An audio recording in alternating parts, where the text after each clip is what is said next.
Amazing facts India సమర్పించు దానియేలు ప్రకటన ప్రవచనములకు మిమ్మల్ందరినీ హృదయపూర్వకంగా ఆహ్వానిస్తూ ఉన్నాము.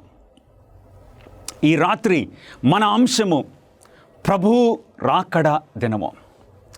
ఈ అంశంతో చక్కగా వెళ్ళే ఈ చక్కటి పుస్తకము మీ అందరికీ కూడా ఉచితంగా అనుగ్రహించాలని మేము ఆశపడుతున్నాము. ఏ ఫ్రీ ఆఫర్. ఈ పుస్తకాన్ని మీరు పొందాలంటే ఏం చేయాలి? స్క్రీన్ మీద ఉన్న ఆ నంబర్కి మీరు ఫోన్ చేసినా, మా వెబ్సైట్ దర్శించినా మీకు ఫ్రీగా ఈ గ్రంథము, ఈ పుస్తకము పంపించబడుతుంది. ప్రభువు రాకడ దినము ఏ విధంగా ఉంటుంది, ఎలాంటి సమయాల్లో మనం జీవిస్తున్నామో అనేక విషయాలు ఈ గ్రంథంలో మనకున్నవి. ప్రభువు రాకడ దినము. ఈ రాత్రి మన అంశంలోనికి వెళ్ళకముందు ప్రార్థన చేసుకుని ప్రారంభించుకుందాం. మహాపరిశుద్ధుడు అయిన మా తండ్రి, నీ పరిశుద్ధ గ్రంథాన్ని తెరిచి మేము చదువుకుంటుండగా మాతో మాట్లాడమని, పరిశుద్ధాత్మను మాకు బోధకునిగా అనుగ్రహించమని యేసు క్రీస్తు నామములో అడిగి వేడుకుంటున్నాము తండ్రి. ఆమెన్. చరిత్రలో గొప్ప కట్టడాలు మనం చూస్తాము. అనేకమైన చిహ్నాలు, ప్రసిద్ధమైన గొప్ప భవనాలు మనం చూస్తాము. ఉదాహరణకు ఐఫిల్ టవర్, ఫ్రాన్స్ దేశంలో ప్యారిస్ నగరంలో ఉన్న ఈ ఐఫిల్ టవర్. అట్లాగే భారతదేశంలో ఆగ్రాలో ఉన్న తాజ్ మహల్. ఈ గొప్ప కట్టడాలను, ఈ ల్యాండ్ మార్క్స్ మనం చూసినప్పుడు ఎన్నో విషయాలు, ఎన్నో జ్ఞాపకాలు మనకు వస్తూ ఉంటాయి. న్యూయార్క్ పట్టణంలో స్టాచ్యూ ఆఫ్ లిబర్టీ. ఈ స్టాచ్యూ ఆఫ్ లిబర్టీ చూసినప్పుడు అదొక ల్యాండ్ మార్క్. అనేక మంది ఈ ప్రాంతాలకి దర్శించాలని ఆశపడుతూ ఉంటారు. దుబాయ్లో Burj Khalifa, world's tallest building. ఈ చిహ్నాలను చూసినప్పుడు చరిత్ర మనకి జ్ఞాపకం వస్తుంది. అలాగే ఈ పరిశుద్ధ గ్రంథంలో కూడా అనేకమైన చిహ్నాలు, గొప్ప విషయాలు మనకు కనపడుతూ ఉన్నవి. అనేక సంవత్సరాల క్రిందట ఒక రాజు, బబులోను రాజ్యాన్ని పరిపాలన చేసే ఒక రాజుకి ఒక కల వచ్చింది.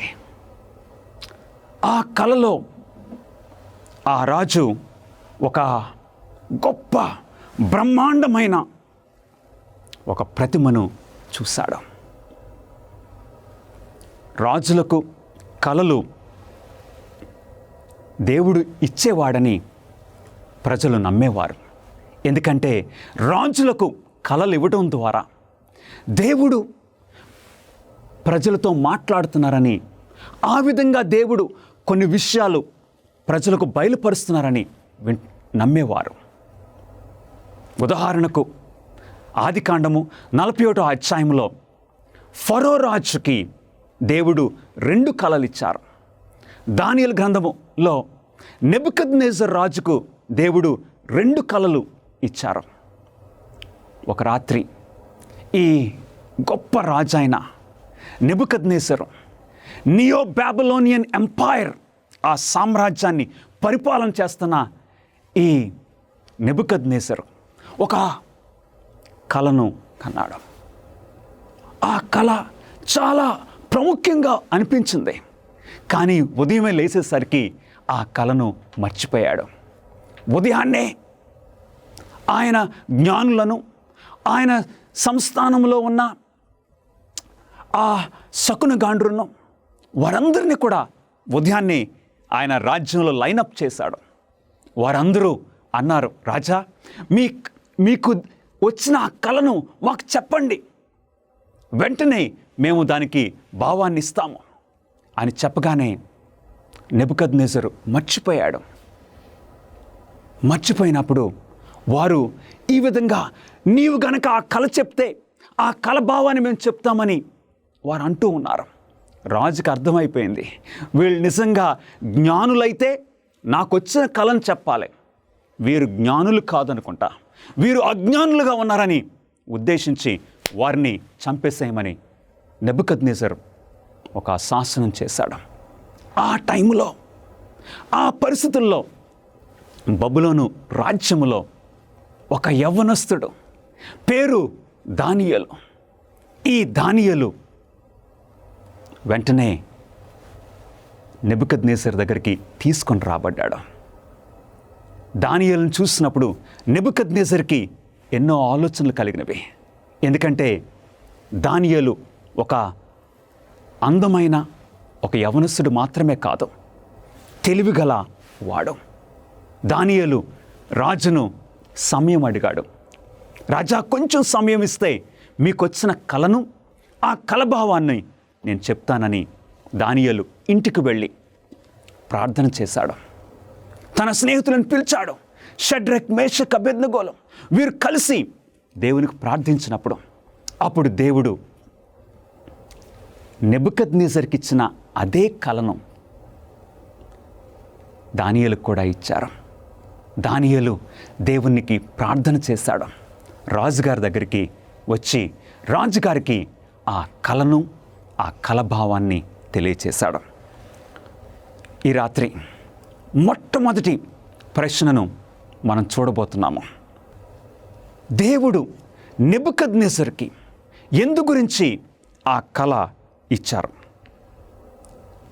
ఎందు గురించి దేవుడు నెబుకద్నెజరుకి ఆ బ్రహ్మాండమైన ఆ ప్రతిమను దేవుడు ఎందుకు చూపించారు? దేవుని యొక్క వాక్యము ఈ విధంగా సెలవిస్తుంది. దానియేలు గ్రంథము 2వ అధ్యాయము 28వ వచనము.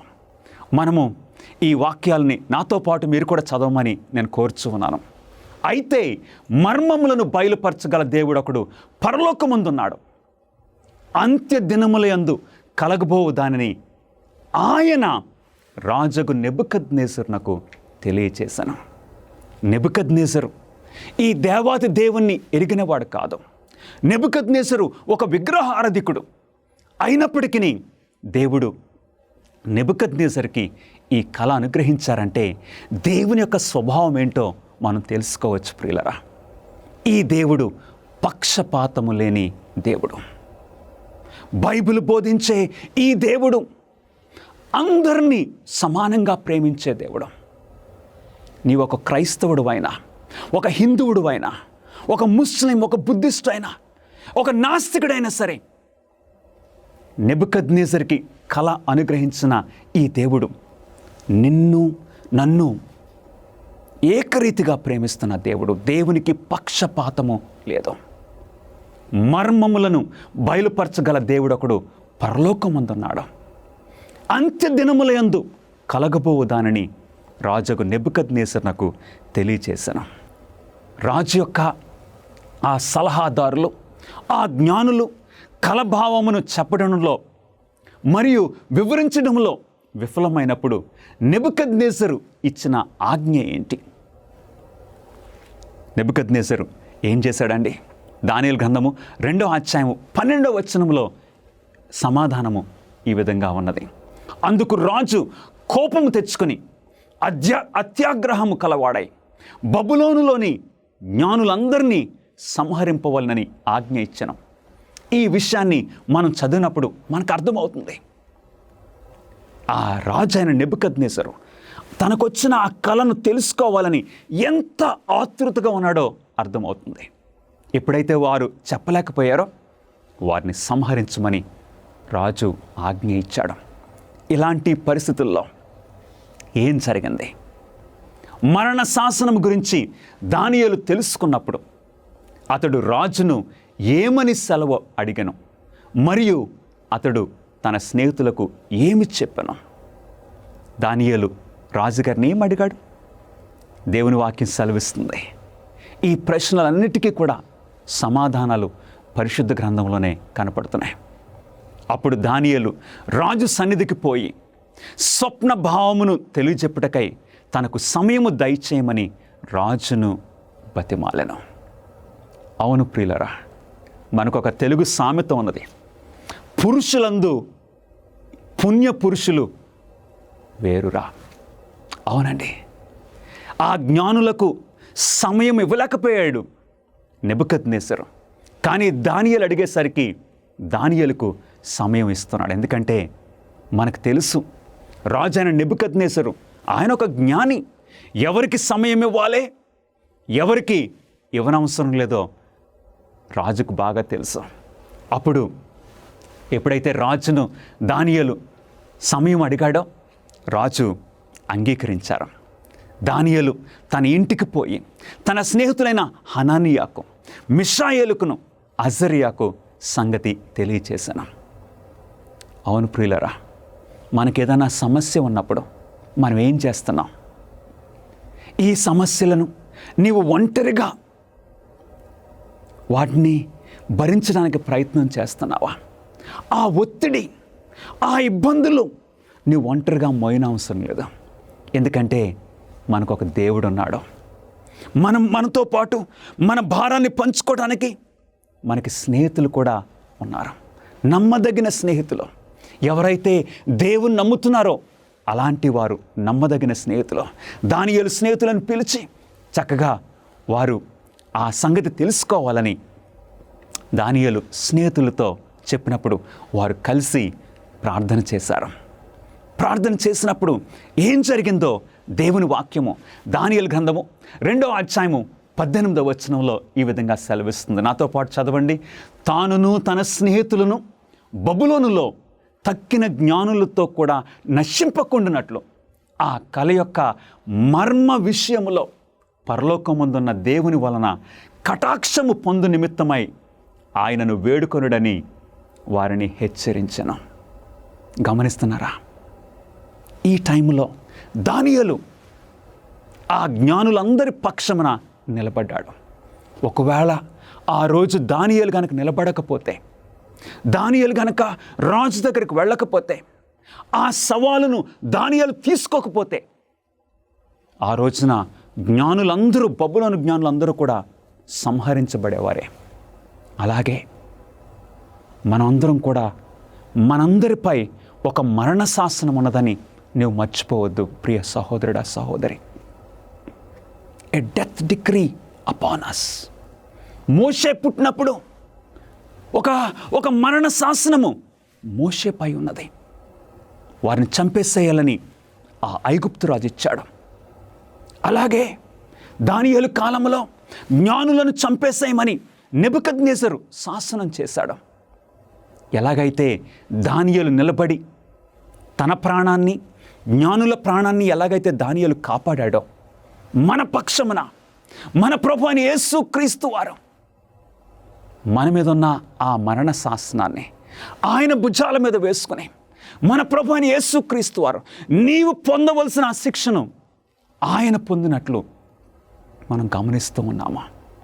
మన పక్షమున మన ప్రభు అయిన యేసుక్రీస్తు వారు. ఎప్పుడైతే దానియేలు తన స్నేహితులు ప్రార్థన చేశారో, దేవుడు ప్రార్థనలకు జవాబిచ్చే మన దేవుడు వారి ప్రార్థనలకి జవాబిచ్చారు. ఇవ్వగానే దానియేలు దేవునికి ప్రార్థన చేసి దేవునికి వందనాలు చెల్లించాడు. ఉదయాన్నే రాజు సముఖమునకు దానియేలు వెళ్ళాడు. నెబుకద్నెజర్ ఆశతో ఎదురు చూస్తూ ఉన్న ఆ టైంలో ఇప్పుడు ఆ ప్రార్థనకు ప్రతిఫలము దానియేలు దేవునికి వందనాలు చెల్లిస్తూ రాజు దగ్గరికి వెళ్ళాడు. దేవుడు కలభావమును దానియేలునకు బయలుపరిచినప్పుడు అతడు స్తుతియు మరియు ఘనతయు ఎవరికి ఆరోపించను. దేవుని వాక్యము సమాధానం మనకిస్తుంది. దానియేలు గ్రంథము 2వ అధ్యాయము 23-28 వచనాల్లో దానియేలు దేవునికి ప్రార్థన చేశాడు. మా పితరుల దేవా, నేను నిన్ను స్తుతించుచు ఘనపరుచుచు ఉన్నాను. మర్మములను బయలుపరచగల దేవుడు ఒకడు పరలోకమందు ఉన్నాడు. అవును ప్రియులరా, ఓన్లీ వన్ గాడ్. భవిష్యత్తును బయలుపరచగలిగిన దేవుడు ఒక్కడే. ఆయన పరలోకమందు ఉన్నాడని దానియేలు దేవుణ్ణి మహింపరుస్తూ ఉన్నాడు. ఈ సృష్టికర్త ఈ భూమిని ఆకాశమును సృష్టించిన ఆ దేవుడు మాత్రమే, ఆ సర్వశక్తి గల దేవుడు మాత్రమే భవిష్యత్తును బయలుపరచగలడు. ఇప్పుడు రాజు సముఖమున దానియేలు ఉన్నప్పుడు దానియేలు రాజుతో ఈ 2 విషయాల గురించి చెప్పాడు. రాజు తన కలలో ఏ 2 విషయాలను చూచినని దానియేలు చెప్పాను. దేవుని వాక్యం సమాధానం ఇస్తుంది. రాజా తాము చూచుచుండగా బ్రహ్మాండమగు ఒక ప్రతిమ కనబడను కదా. దానియేలు అన్నాడు, రాజా మీరు ఆ కలలో చూసినప్పుడు ఒక బ్రహ్మాండమైన ప్రతిమ మీరు చూశారు. ఒక్కసారి మనం ఊహిస్తే రాజుకు నెబుకద్నెజర్కి ఇప్పుడు లైట్ వెలిగినట్లు ఆయన జ్ఞాపకం వస్తుంది. రాజా ఒక బ్రహ్మాండమైన ప్రతిమను మీరు చూశారు. అది మొట్టమొదటిది. మరి రెండవది ఏంటి? మరియు చేతి సహాయము లేక తీయబడిన ఒక రాయి ఇనుమును మట్టియు కలిసిన ఆ ప్రతిమ యొక్క పాదముల మీద పడి దాని పాదములను తుత్తనీయులుగా విరుగ్గొట్టినట్టు తమకు కనబడిన 2 విషయములు. మొట్టమొదటిది ఒక బ్రహ్మాండమైన ప్రతిమను రాజు కలలో చూశాడు. మరొకటి చేతి సహాయం లేక తీయబడిన ఒక రాయి. ఆ రాయి వచ్చి ఈ ప్రతిమను ఆ పాదముల మీద తాకినప్పుడు ఆ ప్రతిమ ముక్కలు ముక్కలు అయిపోయినట్లు రాజు కలలో చూశాడు. ప్రియులరా, రాజు చూసిన మొదటి విషయము ఈ క్రింద లోహ ఖనిజ మూలకాలతో చేయబడిన గొప్ప ప్రతిమ. ఒకసారి చూద్దామండి. ఆ ప్రతిమ ఏ విధంగా చేయబడింది? ఆ ప్రతిమ యొక్క శిరస్సు మేలిమి బంగారమైనది. ఆ శిరస్సు బంగారము, వేరువేరు లోహములతో, వేరువేరు మెటల్స్తో ఆ ప్రతిమ కనబడింది. శిరస్సు మేలిమి బంగారము, తర్వాత రొమ్ము భుజములు వెండి, అటు తర్వాత ఉదరమును తొడలు ఇత్తడివి, అటు తర్వాత 4వది మోకాళ్ళు ఇనుపవి, 5వది పాదములలో ఒక భాగము ఇనుపదియు ఒక భాగము మట్టిది అయి ఉండెను. గమనిస్తున్నారా ప్రియులరా? మేలిమి బంగారము, శిరస్సు మేలిమి బంగారమైనది అంటే గోల్డ్. అటు తర్వాత 2వది వెండి, రొమ్మును భుజములు వెండితో చేయబడినవి. మేలిమి బంగారము, నెక్స్ట్ వెండి అంటే విలువలో తక్కువైపోతుంది, విలువలో తక్కువ అవుతుంది, కానీ శక్తిలో ఎక్కువ అవుతుంది. గమనిస్తున్నారా? ఉదాహరణకు ఒక 100 గ్రాములు బంగారం తీసుకున్నాం, ఒక 100 గ్రాములు వెండి విలువలో తక్కువే, కానీ శక్తిలో వెండి కొంచెం బలము. వెండి కంటే ఇత్తడి మరింత బలము, ఇత్తడి కంటే ఇనుము మరింత బలమైనది. దీని అర్థం ఏంటో ఇప్పుడు రాజు చూస్తూ ఉన్నాడు. కల అయితే కరెక్ట్గా దానియేలు చెప్పాడు. దానియేలు మాటలు నమ్మదగినవి. ఇప్పుడు కల భావం ఏంటో మనం చూద్దాం. బైబిలును మరియు ప్రవచనమును అర్థం చేసుకోవడానికి గల ఏకైక సురక్షితమైన మార్గము బైబిలు తనను తాను వివరించుకోవడానికి అనుమతించడమే. గమనిస్తున్నారా? సోలా స్క్రిప్చురా, బైబిల్లోని విషయాలు, బైబిల్ మాత్రమే మనకు అర్థాన్ని ఇవ్వాలి. ఇదే మనకి సురక్షితమైన మార్గము. అందుకు వీటిని ఒకసారి మనం చూద్దాం. బంగారు శిరస్సు దేనిని లేక ఎవరిని సూచిస్తూ ఉన్నది? దేవుని వాక్యము ఏమి సెలవిస్తుంది? ఆ బంగారు శిరస్సు దేనికి సూచనగా ఉన్నది? దానియేలు గ్రంథము 2వ అధ్యాయము 38వ వచనములో దానియేలు నెబుకద్నెజరుతో మాట్లాడుతూ ఏమన్నాడో తెలుసండి? తామే ఆ బంగారపు శిరస్సు. రాజా, ఈ ప్రతిమలో ఈ బంగారు, వెండి, ఇత్తడి, ఇనుము మట్టితో చేయబడిన ఈ బ్రహ్మాండమైన ప్రతిమలో you are the head of gold. Nebuchadnezzar యొక్క స్పందన ఏమై ఉంటుందో ఒక్కసారి మీరు ఆలోచించండి.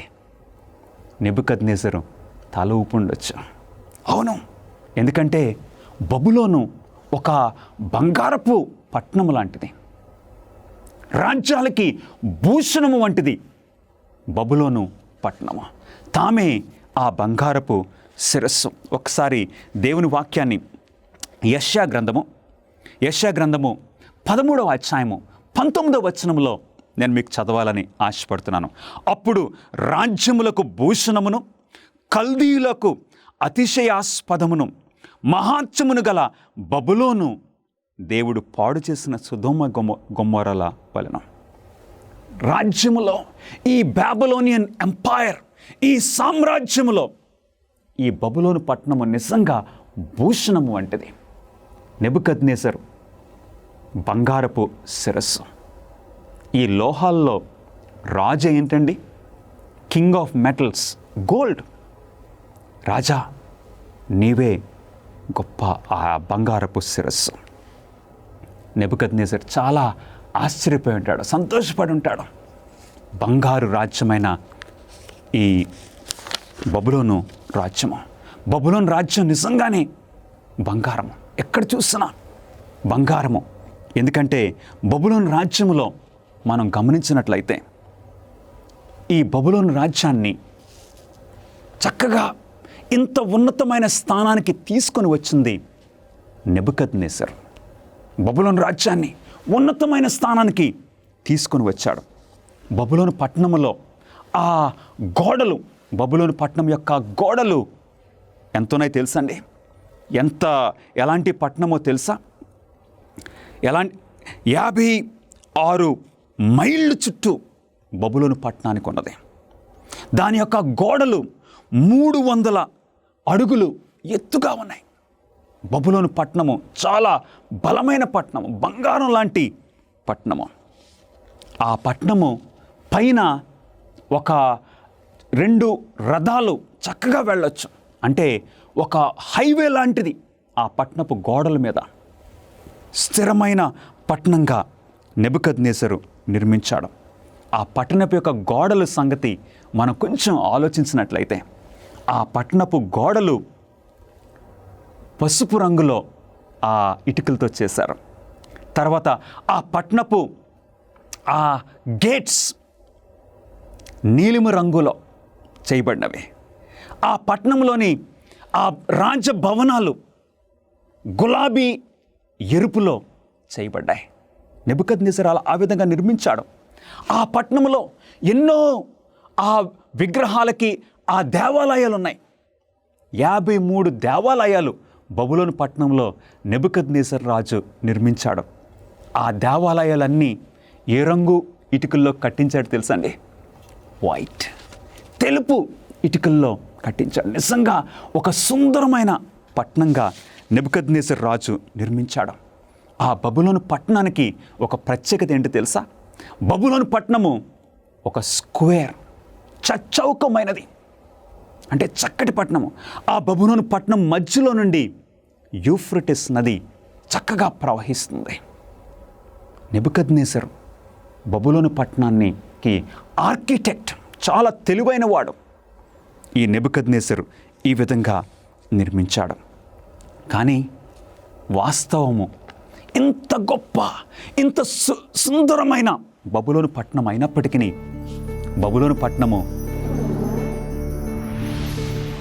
విచ్ఛిన్నమైపోయినటువంటి ప్రపంచంలో దేవుని యొక్క ప్రణాళిక ప్రవచనాల ద్వారా మీరు తెలుసుకోవాలని కోరుతూ ఉన్నారా?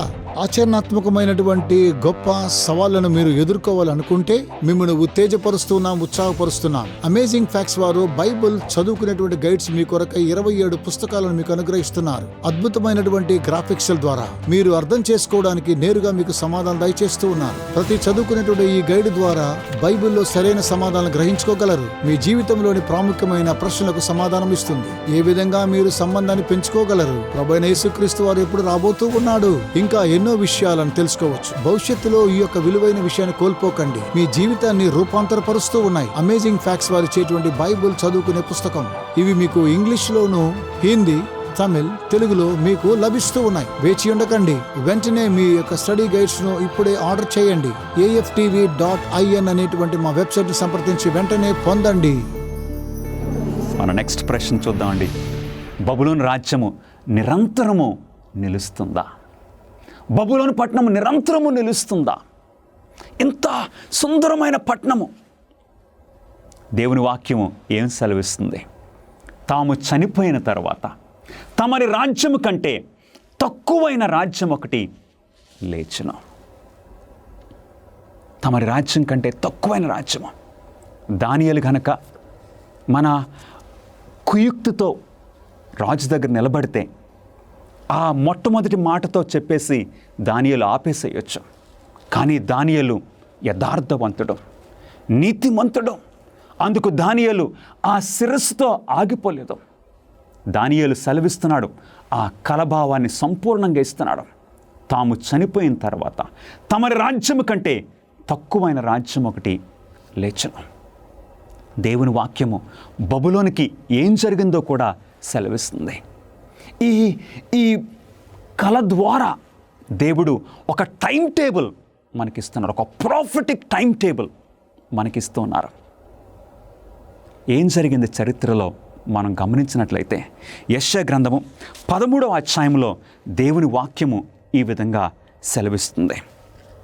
యెషయా గ్రంథము 13వ అధ్యాయము 20వ వచనము, అది మరెన్నడూను నివాస స్థలముగా ఉండదు, తరతరములకు దానిలో ఎవడును కాపురం ఉండడం. బబులోను పట్టణము నెమ్మదిగా ఏమైపోయిందంటే నాశనం అయిపోయింది. దేవుని వాక్యం సెలవిస్తుంది, తాము చనిపోయిన తర్వాత తమరి రాజ్యం కంటే తక్కువైన రాజ్యం ఒకటి లేచును. ఈ బబులోను పట్టణాన్ని మరొకసారి మనం చూద్దాం. ఆ గోడలు, ఆ వైభవము చాలా చాలా విస్తారంగా వింతగా ఉన్నది.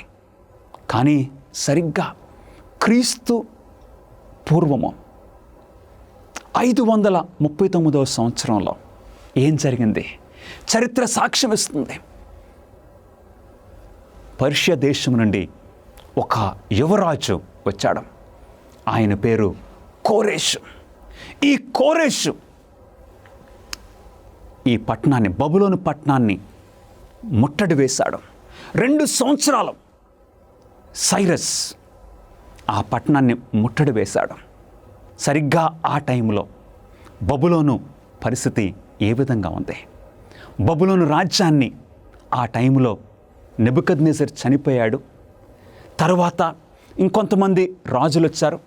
మనం సాధారణంగా క్రికెట్ మ్యాచ్ చూస్తాం చూడండి. క్రికెట్ మ్యాచ్లో లాస్ట్కి వచ్చేసరికి ఏమవుతాయి? లాస్ట్లో ఆ బౌలర్స్ వస్తారు. కొంతమంది ఒక రన్ కొట్టి అవుట్ అయిపోతారు, కొంతమంది డక్అవుట్ అవుతారు. ఆ విధంగా నెబుకద్నెజర్ చనిపోయిన తర్వాత బబులోను రాజ్యాన్ని పరిపాలన చేసింది బలహీనమైన, తెలివిలేని రాజులు. నెబుకద్నెజర్ యొక్క మరణం తర్వాత 23 సంవత్సరాలకి బబులోను పతనమైపోయింది. క్రీస్తు శకము 539వ సంవత్సరంలో బెల్షాజర్ అనే ఒక రాజు ఇప్పుడు బబులోన్ని పరిపాలన చేస్తున్నాడు. బెల్షాజరు పరిపాలన చేస్తున్న ఆ టైంలో బబులోను పతనమైపోయింది. ఏ విధంగా అయిందో ఒకసారి 8వ ప్రశ్నలో చూద్దాం. మాదీ పారసిక రాజ్యము తరువాత వచ్చిన రాజ్యము ఏ లోహముతో పోల్చబడింది? ఈ మాదీ పారసికులు బబులోను రాజ్యాన్ని ఓడించారు. క్రీస్తు శకము 539 సంవత్సరం సరిగ్గా అక్టోబర్ నెల 13వ తేదీన బబులోను పతనం అయిపోయింది.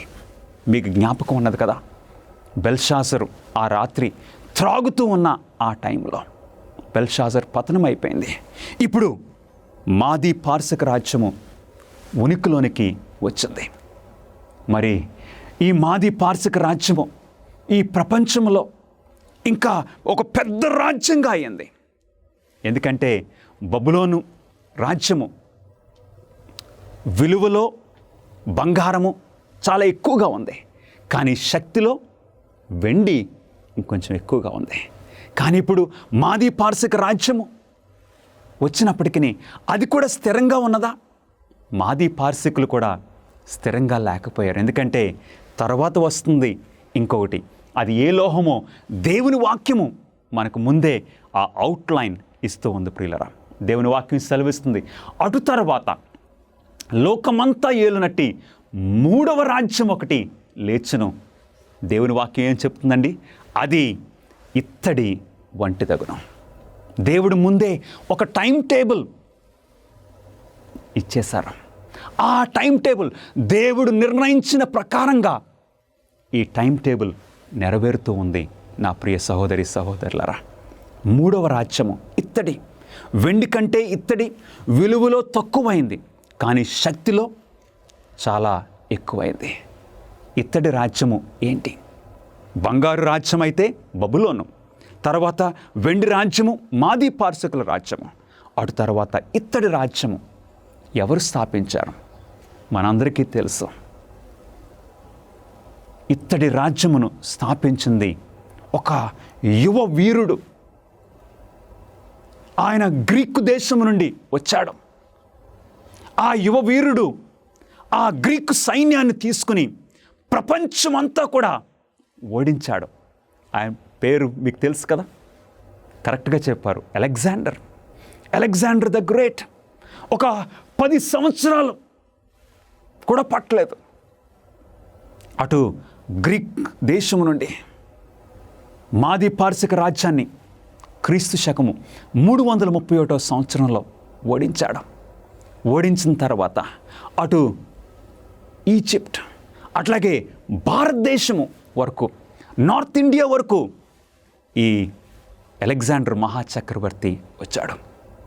వారు ఈ గ్రీక్ ఆర్మీ, వారి యొక్క సైన్యాన్ని మనం గమనించినట్లయితే వారు ఆ యుద్ధానికి వాడిన సామాగ్రి ఏంటో తెలుసా అండి? ఇత్తడి డాళ్ళు వారు వాడారు. నిజంగానే గ్రీకు రాజ్యము ఒక ఇత్తడి రాజ్యముగా ఉన్నది. దేవుని వాక్యము చాలా చాలా చక్కగా మనకి వివరిస్తూ ఉన్నది. కానీ అలెగ్జాండర్ మహాచక్రవర్తి అన్ని యుద్ధాలు చేశాడు, ఒక్క ఓటమి కూడా లేదు.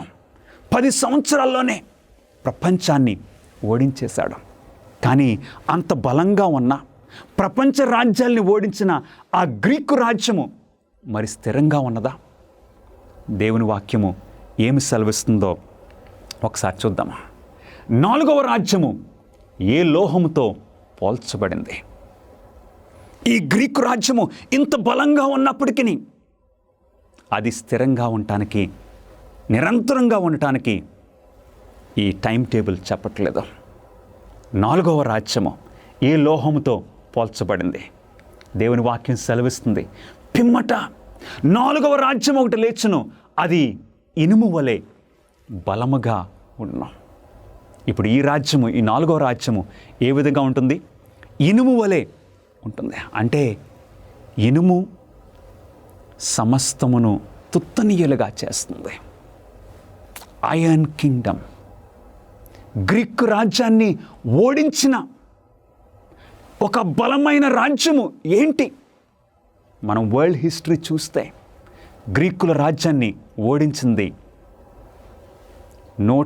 క్రీస్తు పూర్వము 168వ సంవత్సరంలో పిడ్నా అనే ఆ యుద్ధంలో రోమా రాజ్యము గ్రీక్ సామ్రాజ్యాన్ని ఓడించి పడేసింది. ఇప్పుడు ఇనుము రాజ్యము వచ్చింది. క్రీస్తు పూర్వము 168వ సంవత్సరము పిడ్నా అనే ప్రాంతంలో ఈ యుద్ధములో ఇప్పుడు రోమా రాజ్యము ఉనికిలోనికి వచ్చింది. రోమా రాజ్యము ఇనుము లాంటి రాజ్యము. ఇనుము ఏం చేస్తుందండి? ఇనుము సమస్తమును నలగొడుతుంది. చరిత్రకారులు రోమా రాజ్యాన్ని చూసి ఏమంటున్నారంటే the iron Kingdom of Rome. ఈ రోమా రాజ్యం కాలంలోనే మన రక్షకుడు ప్రభువైన యేసుక్రీస్తు వారు ఈ భూమి మీద జన్మించారు. ఈ రోమా రాజ్యము పరిపాలన చేస్తున్నప్పుడు ఈ రోమా రాజు ఒక చక్రవర్తి ఆ ట్యాక్సెస్ సుంకం చెల్లించాలి అని ఒక శాసనం చేసినప్పుడు ఆ రోమా శాసనానికి స్పందిస్తూ యోసేపు మరియలు నజరేతు నుండి ఎక్కడికి వెళ్ళారు? బెత్లెహేముకు వెళ్ళారు. ఆ విధంగా బెత్లెహేములో మన ప్రభువైన యేసుక్రీస్తు వారు జన్మించారు. యేసుక్రీస్తు వారు ఆయన పరిచర్య చేసింది రోమా రాజ్యము కాలంలో. దేవుని వాక్యము ఎంత స్పష్టంగా తెలియజేస్తుంది. ఈ రాజ్యాల యొక్క ఈ టైం టేబుల్ ఎంత కరెక్ట్గా ఈ రాజు నెబుకద్నెజర్కి దేవుడిచ్చిన ఆ కళ ప్రకారంగా ఆ టైం టేబుల్ ప్రకారంగా చరిత్ర ఏ విధంగా ముందుకు నడిచింది దేవుని వాక్యము సెలవిస్తుంది. ఈ లోక రక్షకుడు మన ప్రభువైన యేసుక్రీస్తు వారు రోమా రాజ్యము పరిపాలన చేస్తున్న ఆ టైంలో ఆయన ఈ భూలోకానికి వచ్చారు. అంత మాత్రమే కాదు, ఈ రోమా ప్రభుత్వము పరిపాలన చేస్తున్న టైంలో మన ప్రభువైన యేసుక్రీస్తు వారు నీ కొరకు నా కొరకు సిలువపై మరణించారు. ఆయనను సిలువేసినప్పుడు ఒక రోమా సిలువపై ఆయన మరణించారు. రోమా మేకులు ఇనుప మేకులతో ఆయన సిలువకు కొట్టబడ్డారు. ఆయనను సమాధి చేసినప్పుడు ఆ సమాధికి రోమన్ సీల్ వేశారు. గమనిస్తున్నారా ప్రియులరా? బైబిల్ దేవుని యొక్క వాక్యము ఎంత స్పష్టంగా ముందుకు తీసుకుని వెళ్తుంది. ప్రవచనములో ఈ ప్రవచనము దానియేలు కంటే ముందు నెబుకద్నెజరుకు దేవుడిచ్చిన ఈ ప్రవచనము ఎంత చక్కగా ముందుకు తీసుకుని వెళ్తుంది. బంగారము బబులోను, వెండి మాదీ పార్సిక రాజ్యము, ఇత్తడి గ్రీసు రాజ్యము, తర్వాత ఇనుము రోమా రాజ్యము. ఈ ఇనుము రాజ్యమైన ఈ రోమా రాజ్యము ఎక్కువ సంవత్సరాలు పరిపాలన చేసింది. ఎందుకంటే అది ఒక ఇనుము రాజ్యముగా అనేక సంవత్సరాలు పరిపాలన చేసింది. క్రీస్తు పూర్వము 168 నుండి క్రీస్తు శకము 476వ సంవత్సరం వరకు గమనించినట్లయితే ఈ డీటెయిల్స్ అన్నీ కూడా ఒక చక్కటి ఈ బుక్ మార్క్లో మనకు ఇక్కడ ఇవ్వబడి ఉన్నాయి. ఈ డేట్స్ ఇవన్నీ కూడా మీరు కనుక ఆ స్క్రీన్ మీద ఉన్న ఆ నెంబర్కి ఫోన్ చేసినట్లయితే, ఆ వెబ్సైట్కి మీరు విజిట్ చేసినట్లయితే ఆ ఫ్రీ ఆఫర్ మీకు కూడా వస్తుంది. ఆ క్రీస్తు ప్రభు రాకడ దినం అనే ఆ పుస్తకంతో పాటు ఇది కూడా మీకు పంపించడానికి మేము ఇష్టపడుతున్నాం. కాబట్టి మీరు ఆ నంబర్కి ఫోన్ చేయండి, ఆ వెబ్సైట్ దర్శించండి. దేవుని వాక్యం చూద్దాం. రోమా రాజ్య పతనము తర్వాత ఏం జరుగును? ఈ రోమా రాజ్యము ఇనుము రాజ్యమని మనం చూసాం. చాలా బలంగా ఎవరైనా సరే ఈ రోమా చక్రవర్తికి వ్యతిరేకంగా తిరగబడితే వారిని ఏం చేసేవారు? చితక్కొట్టేసేవారు. ఇనుము ప్రతిదాన్ని దంచినట్లు వారు చంపి పడేసేవారు. కానీ ఇంత బలమైన రోమా రాజ్యము శాశ్వతంగా ఉంటుందా? స్థిరంగా ఉంటుందా? దేవుని వాక్యము ఏమి సెలవిస్తుంది? దానియేలు గ్రంథము 2వ అధ్యాయము 41వ వచనములో, పాదములను వేళ్ళును కొంత మట్టుకు కుమ్మరి మట్టిదిగాను కొంత మట్టుకు ఇనుపదిగా ఉన్నట్లు తమరికి కనపడెను కనుక ఆ రాజ్యములో భేదములుండును. అయితే ఇనుము బురదతో కలిసి ఉన్నట్టు కనబడెను గనుక ఆ రాజ్యములో అలాగును ఉండును. ఆ రాజ్యము ఇనుము వంటి బలము గలదై ఉండును. ఏం జరిగింది? రోమా రాజ్యము చాలా పెద్ద రాజ్యంగా ఉన్నది, బలమైన రాజ్యంగా ఉన్నది, పేరు ప్రఖ్యాతులుగాంచిన రాజ్యంగా ఉన్న ఈ రోమా రాజ్యమును మరి ఏ రాజ్యం వచ్చి ఓడించింది? చరిత్రను చూస్తే ఏ రాజ్యము కూడా రోమా రాజ్యాన్ని ఓడించే ఆ స్తోమత, అంత బలము వారికి లేకపోయింది. నెబుకద్నెజరుకు దేవుడు ఆ దర్శనంలో చూపించింది ఏంటండి? ఆ ఇనుము కాళ్ళు తర్వాత నెక్స్ట్ వచ్చింది ఏంటి? పాదములు. కొంత మట్టుకు ఇనుమును, కొంత మట్టుకు మట్టితో చేయబడిన ఆ పాదములు. అంటే ఈ రోమా రాజ్యం తర్వాత నెక్స్ట్ వచ్చేదేంటి? ఇనుము మట్టి లాంటి రాజ్యము. నిజంగానే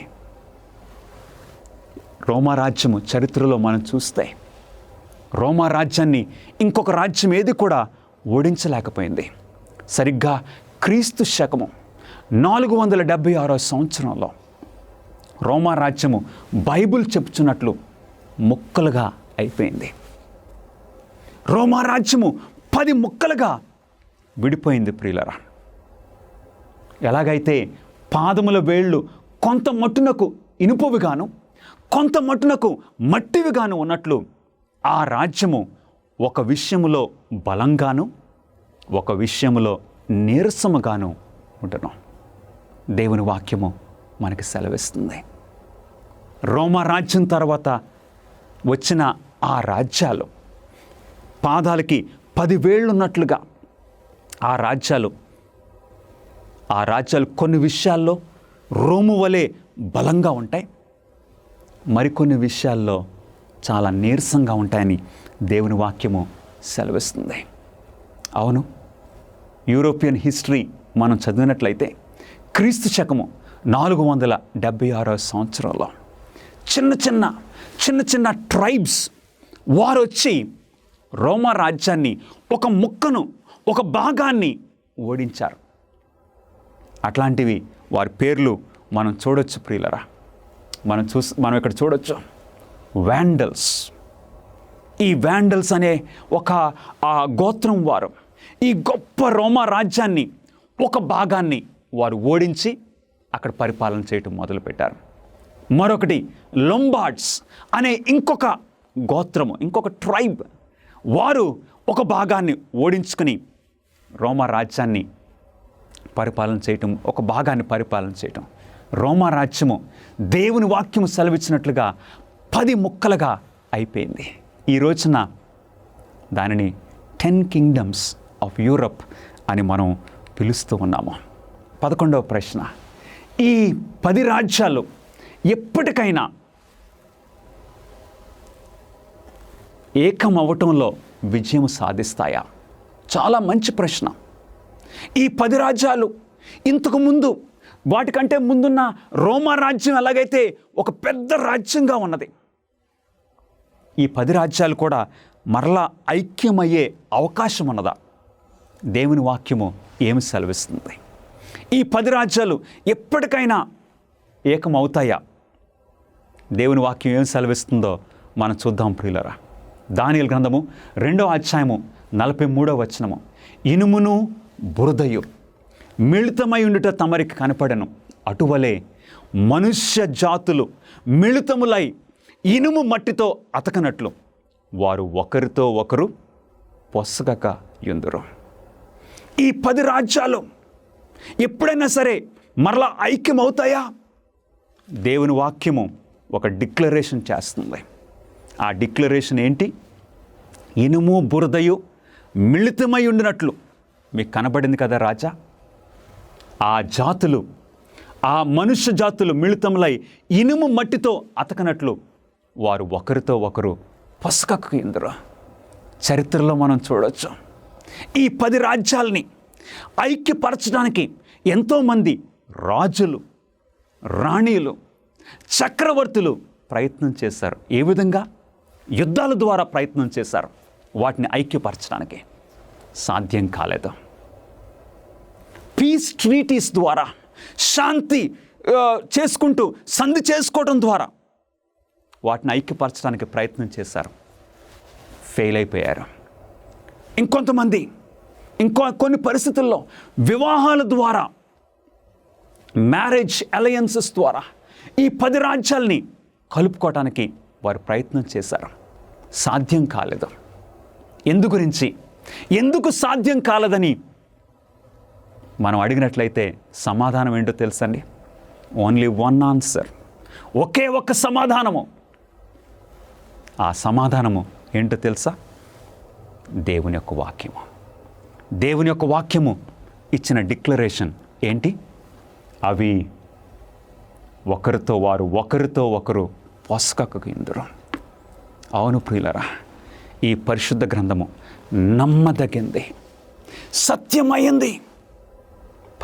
పరిశుద్ధ గ్రంథము దేవుని మాట. భూమి ఆకాశములు గతించిపోవచ్చు, కానీ దేవుని యొక్క మాటల్లో ఒక సున్నైనా, ఒక పొల్లైనా కూడా తప్పిపోదని దేవుని వాక్యం సెలవిస్తుంది. ఈ రోజు వరకు కూడా ఎన్నో విధాలుగా ఐక్యపరచడానికి వారు ప్రయత్నం చేస్తున్నారు, కానీ కుదరదు. అంతిమ శాశ్వత రాజ్యమును ఎవరు స్థాపిస్తారు? ఈ విధంగా ఈ టైం టేబుల్లో మనం చూస్తున్నాం. బబులోను తర్వాత మాదీ పార్శిక రాజ్యము, మాదీ పార్శిక రాజ్యం తర్వాత ఈ ఇత్తడి రాజ్యం తర్వాత ఇనుము రాజ్యము తర్వాత ఈ 10 రాజ్యములు. నెక్స్ట్ ఏంటి? ఏదన్నా శాశ్వతమైన రాజ్యము ఇంకొకటి ఏదన్నా ఉన్నదా? దాన్ని ఎవరు స్థాపిస్తారు? దేవుని వాక్యము మనకు సెలవిస్తుంది ప్రియులరా. దానియేలు గ్రంథము 2వ అధ్యాయము 44వ వచనం మనం అందరం కూడా చదువుదాం. ఆ రాజుల కాలములలో పరలోకముందున్న దేవుడు ఒక రాజ్యమును స్థాపించును, దానికెన్నటికి నాశనము కలగదు. హల్లెలూయా. ఆ రాజ్యము దాన్ని పొందిన వారికి గాక మరి ఎవ్వనికి చెందదు. అది ముందు చెప్పిన రాజ్యములన్నిటినీ పగలగొట్టి నిర్మూలన చేయును, కానీ అది యుగయుగముల వరకు నిలుచును. ఈ భూలోక రాజ్యములు అన్నిటినీ కూడా మరొక రాజ్యం వచ్చి పగలగొట్టి, ఆ మరొక రాజ్యమును పగలగొట్టి ఒక క్రొత్త రాజ్యమును దేవుడు చేయబోతూ ఉన్నారా? గమనిస్తున్నారా? ఒక క్రొత్త రాజ్యము రాబోతుంది. ఆ క్రొత్త రాజ్యము ఏంటో తెలుసా? రాజుకు నెబుకద్నెజరు ఆ కలలో చూశాడు. చేతి సహాయం లేక తీయబడిన ఒక రాయి వచ్చి ఆ ప్రతిమను ఎక్కడ తాకిందండి? శిరస్సు మీద కాదు, ఈ ఛాతీ ఉదరం మీద కాదు, ఆ మోకాళ్ళ మీద కాదు. సరిగ్గా చేతి సహాయం లేక తీయబడిన ఆ రాయి వచ్చి ఆ పాదములను తాకినట్లుగా, ఆ పాదములను తాకగానే ఏం జరిగింది? ఆ ప్రతిమ ముక్కలు అయిపోయింది. గమనిస్తున్నారా? ఈ రాజ్యాలన్నీ కూడా ముక్కలు అయిపోయినవి. అంటే ఆ లోహములు ముక్కలైపోయి ఇప్పుడు గాలి వచ్చి కొట్టుకొని పోయింది. యేసుక్రీస్తు వారి యొక్క 2వ రాకడ ఆ రాయి. ప్రభువైన యేసుక్రీస్తు వారు, ఆయనే మన బండ ఆయన, మన ప్రభువైన యేసుక్రీస్తు వారు, ఆయన ఆఖరి రాజ్యాన్ని స్థాపించబోతున్నారు. చేతి సహాయం లేక తీయబడిన రాయి ఇతర ప్రపంచ రాజ్యములకు ఏమి చేయను? ఆ రాజ్యాల్ని ఏం చేయబోతుంది? చేతి సహాయం లేక తీయబడిన ఒక రాయి ఇనుమును మట్టిని కలిసిన ఆ ప్రతిమ యొక్క పాదముల మీద పడి దాని పాదములను తుత్తనీయులుగా విరగ్గొట్టినట్టు తమకు కనపడును. Jesus is going to establish the final kingdom. ఆఖరి రాజ్యాన్ని ప్రభువైన యేసుక్రీస్తు వారు స్థాపించబోతున్నారు. అంతటా ఇనుమును మట్టియు, ఇత్తడియు, వెండియు, బంగారమును ఏకముగా దంచబడి కళ్ళంలోని చెత్తవలే కాగా, దేవుని వాక్యం సెలవిస్తుంది, వాటికి స్థలము ఎచ్చటను దొరకకుండా గాలి వాటిని కొట్టుకొని పోయాను. ప్రతిమను వెరగొట్టిన ఆ రాయి సర్వభూతలమంతా మహాపర్వతము ఆయన. ప్రభు అయిన యేసుక్రీస్తు వారు ఫైనల్ రాజ్యమును స్థాపించబోతున్నారు. ఎంత సంతోషకరమైన శుభవార్త! యేసుక్రీస్తు త్వరగా వచ్చుచున్నారు. ఆయన రాజ్యాన్ని స్థాపించడానికి ప్రభు అయిన యేసుక్రీస్తు వారు వస్తూ ఉన్నారు. ఈ రాత్రి నీ స్పందన ఏంటి ప్రియ సహోదరుడా, సహోదరి? ఈ ప్రవచనం ద్వారా మనం చూసాం, ఒక్కొక్క రాజ్యము వెంబడి ఇంకొకటి. ఇవన్నీ శాశ్వతం లేని రాజ్యములు. అవి నిరంతరంగా ఉండడాలని ఆ రాజులు ఆశపడ్డారు, కానీ సాధ్యం కాలేదు. కానీ ద ఫైనల్ కింగ్డమ్ మన ప్రభు అయిన యేసుక్రీస్తు వారు స్థాపించబోతున్నారు. ఈ ప్రతిమను మరొక్కసారి మనం చూసినట్లయితే, దానియేలు చెప్పినట్లుగా బంగారు రాజ్యము బబులోను గడిచిపోయింది. వెండి రాజ్యమైన మాది పార్సిక రాజ్యము గడిచిపోయింది. అటు తర్వాత పెద్ద రాజ్యమైన ఆ గ్రీకుల రాజ్యము చరిత్రలో గడిచిపోయింది. తర్వాత వచ్చింది బలమైన రాజ్యము, రోమా రాజ్యము. అది కూడా నశించిపోయింది. అటు తర్వాత ఈ 10 రాజ్యములు, అవి కూడా బహు త్వరలో నశించిపోతున్నాయి. లాస్ట్ ఫైనల్ కింగ్డమ్, స్థిరమైన రాజ్యము, శాశ్వతమైన రాజ్యము మన ప్రభు అయిన యేసుక్రీస్తు వారు స్థాపించబోతున్నారు. ఆ రాజ్యములో నీవు ఉండాలని ఆశపడుతున్నావా? ఆ రాజ్యము బహు త్వరలో దేవుడు స్థాపించబోతున్నారు. ఆ రోజున యేసుక్రీస్తు వారు సిలువపై ఉన్నప్పుడు ఆ దొంగ యేసుక్రీస్తు వారిని గుర్తించాడు. ఈయనొక సామాన్యమైన మనిషి కాదు, ఈయనొక రాజు కాదు, ఈయన రాజులకు రాజని ఆ దొంగ గుర్తించి ప్రభు అయిన యేసుక్రీస్తు వారితో ఏమన్నాడు? అయ్యా, నీవు నీ రాజ్యంతో వచ్చినప్పుడు నన్ను కూడా జ్ఞాపకం చేసుకో. యేసుక్రీస్తు వారు ఏమన్నారు? ఖచ్చితంగా. యేసుక్రీస్తు వారు స్థాపించే ఈ చివరి రాజ్యంలో నీవు ఉండడానికి ఇష్టపడుతున్నావా ప్రియ సహోదరుడా, సహోదరి? ఆ దొంగ అడిగినట్లు ఈరోజు నువ్వు అడగొచ్చు. ఎందుకంటే ఈ కళ ఇది చాలా అద్భుతము. యేసుక్రీస్తు వారి రాజ్యం రాకడతో ఈ భూలోక రాజ్యాలన్నీ కూడా నాశనం కాబోతున్నాయి.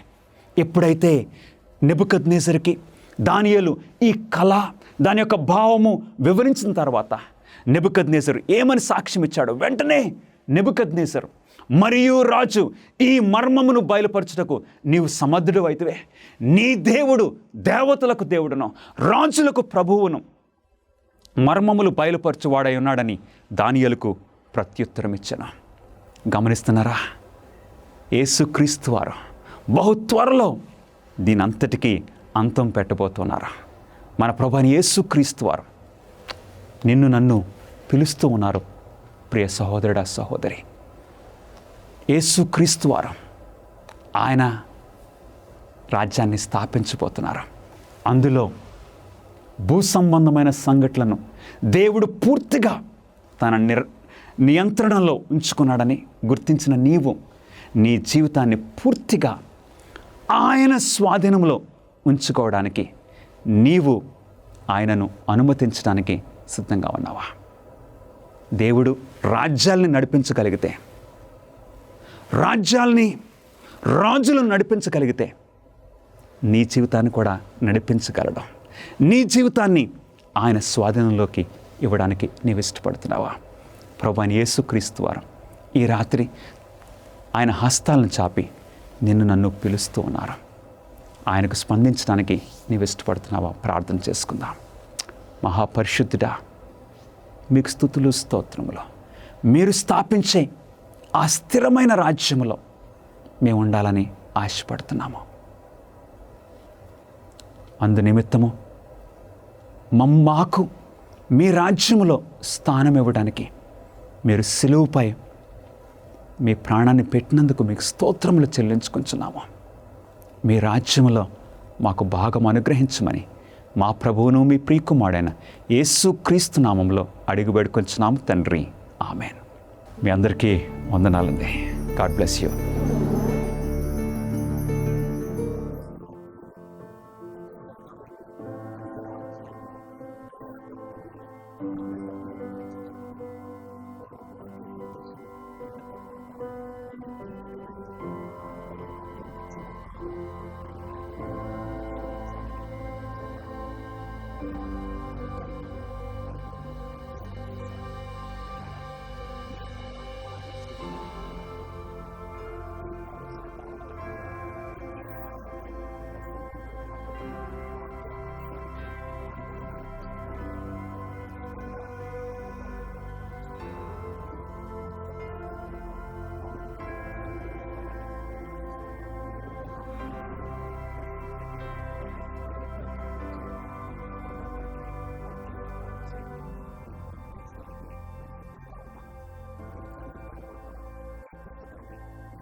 అమేజింగ్ ఫ్యాక్ట్స్ బైబిల్ అధ్యయనాన్ని ఇంకా పొందాలనుకుంటున్నారా? మీరు మరింత సత్యంతో కూడిన దివ్య కార్యక్రమాలను వీక్షిస్తూ దేవునిలో ఆనందించడానికి వచ్చే వారం వరకు వేచి ఉండవలసిన అవసరం లేదు. AFTV.in అనే వెబ్సైట్లో అమేజింగ్ ఫ్యాక్ట్స్ ఇండియా మీడియా లైబ్రరీని దర్శించండి. AFTV.in అనే మా వెబ్సైట్లో మీరు మీ కంప్యూటర్ లేదా మొబైల్లోనే రోజులో 24 గంటలు, వారానికి 7 రోజులు ఉచితంగా వివిధ భాషల్లో వీడియో ప్రసంగాలతో పాటు ప్రింట్ చేసిన పుస్తకాలు, పత్రికలు ఉచితంగా పొందవచ్చు. AFTV.in అనే వెబ్సైట్ని తప్పక దర్శించండి.